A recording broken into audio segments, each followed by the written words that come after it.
Bismillahirrahmanirrahim. Assalamualaikum warahmatullahi wabarakatuh.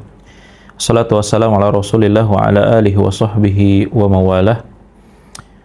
Segala puji milik Allah, Rabb semesta alam yang telah memberikan kita kesempatan dan juga kemampuan untuk bisa melaksanakan aktivitas keislaman dan keimanan kita dalam rangka beribadah kepada Allah Subhanahu wa taala. Salawat serta salam marilah kita haturkan kepada Nabi kita Nabi Muhammad SAW, kepada sahabatnya, tabi'in, tabi'ut tabi'in, keluarganya. Mudah-mudahan kita semuanya termasuk orang-orang yang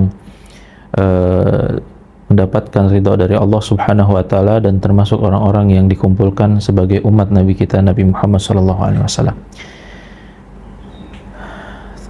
Sahabat yang dirahmati oleh Allah Subhanahu wa taala, di dalam kita menjalani aktivitas keimanan kepada Allah Subhanahu wa taala, tidaklah itu semuanya bisa kita jalani dengan penuh nilai-nilai ketundukan kepada Allah, melainkan kita harus menghilangkan segala bentuk dari keburukan-keburukan hati kita, agar supaya kita menerima nilai-nilai ketaatan kepada Allah Subhanahu wa taala yang kita kerjakan menjadi nilai-nilai yang penuh dengan keikhlasan kepada Allah Subhanahu wa taala di dalam menjalankannya dan juga di dalam melaksanakan perintah dari Nabi SAW dalam mencontoh semua sunnah-sunnah dari apa yang telah dijalani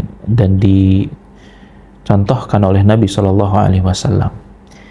Maka hal yang paling penting bagi kita ketika saat kita membersihkan diri dari hal-hal yang bisa mengganggu keimanan kita kepada Allah Subhanahu wa taala adalah salah satu di antaranya tentang menghindari diri kita dari sifat hasad. Apa itu hasad? Yang perlu kita ketahui agar supaya tidak hinggap di dalam diri kita dan kita menjalani aktivitas ketaatan ini bukan atas dasar karena beratnya hati untuk menjalani keimanan, tapi atas dasar bagaimana keikhlasan kita beribadah kepada Allah Subhanahu wa taala.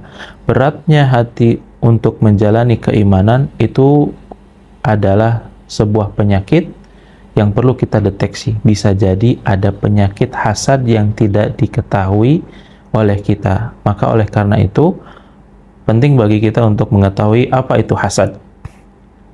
Hasad sebagaimana yang disampaikan oleh para ulama yaitu adalah at-tamani jawalin ni'mah anil ghair, yaitu hilangnya nikmat dari orang lain yang justru kita senangi, yang pada akhirnya kita menyenangi sesuatu yang hilang atau tidak menyenangi kenikmatan orang lain.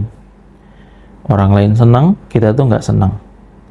Orang lagi bahagia, kita justru tidak bahagia. Itu adalah ciri hasad yang paling utama. Maka oleh karena itu, deteksi sejauh mana hati kita di dalam cara pandang kita terhadap orang lain.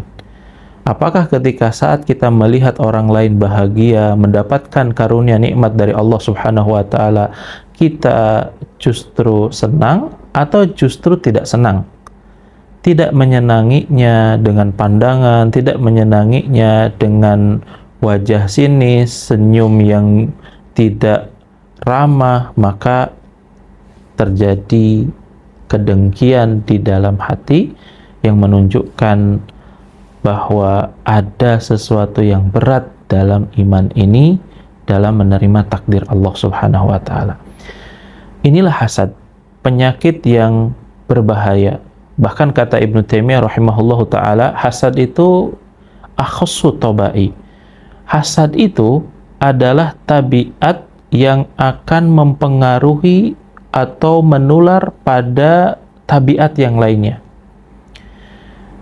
Bisa jadi dari hasad kita akan timbul penyakit yang lain, berubah menjadi namimah, adu domba. Mengadu domba atau membuat persaudaraan menjadi berantakan, membuat hasutan-hasutan ukhuwah Islamiyah yang tadinya baik, yang kemudian menjadi berantakan, hancur karena pelaku seorang namimah. Kemudian dari hasad ini berubah menjadi fitnah. Inilah akhassu tabai atau tabiat yang akan menular pada penyakit hati yang lain. Perlu kita ketahui bahwasanya kata Ibnu Taimiyah bahwa beliau menyebutkan awwalu dzanbin asyallahu fil ardi al-hasad. Hal yang pertama, dosa yang pertama yang dilakukan oleh manusia pertama ataupun makhluk yang pertama yaitu adalah hasad.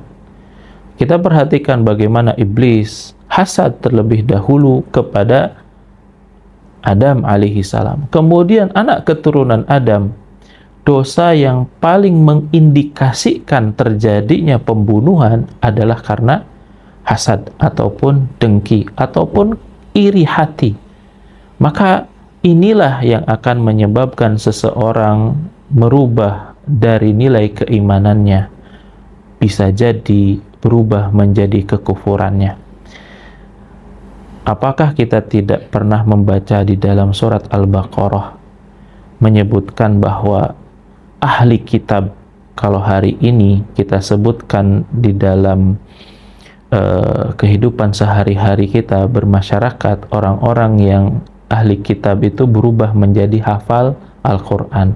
Dulu yang disebutkan dengan ahli kitab itu adalah orang yang faham betul tentang kitab-kitab yang diturunkan oleh Allah pada nabi-nabi mereka. Dan kita, kitab yang ada pada diri kita atau kitab yang ada pada panduan kehidupan keislaman kita, yakni Al-Quran, itu menyebutkan bahwa ada orang yang dengki di antara ahli kitab justru kafir gara-gara hasad. Allah Subhanahu wa taala berfirman, wadda katsirun min ahli kitab yaruddunakum min ba'di imanikum kuffaran hasada. Banyak di antara ahli kitab yang mereka yang tadinya iman lalu kafir hanya gara-gara hasad. Hasad terhadap siapa? Karena kenabian Muhammad sallallahu alaihi wasallam justru dari kalangan keturunan Nabi Ismail, bukan dari kalangan keturunan anak daripada Nabi Yakub ataupun Bani Israel. Maka dari sini kita bisa belajar hasad ini bisa menggerogoti amal ibadah seseorang. Maka perbaikilah hati kita agar supaya setiap jengkal aktivitas amal soleh kita diterima di sisi Allah Subhanahu wa taala tanpa pengurangan gara-gara penyakit hati kita. Aqulu qouli hadza astaghfirullah li wa lakum innahu huwal ghafurur rahim. Jazakumullahu khairan katsiran. Assalamualaikum warahmatullahi wabarakatuh.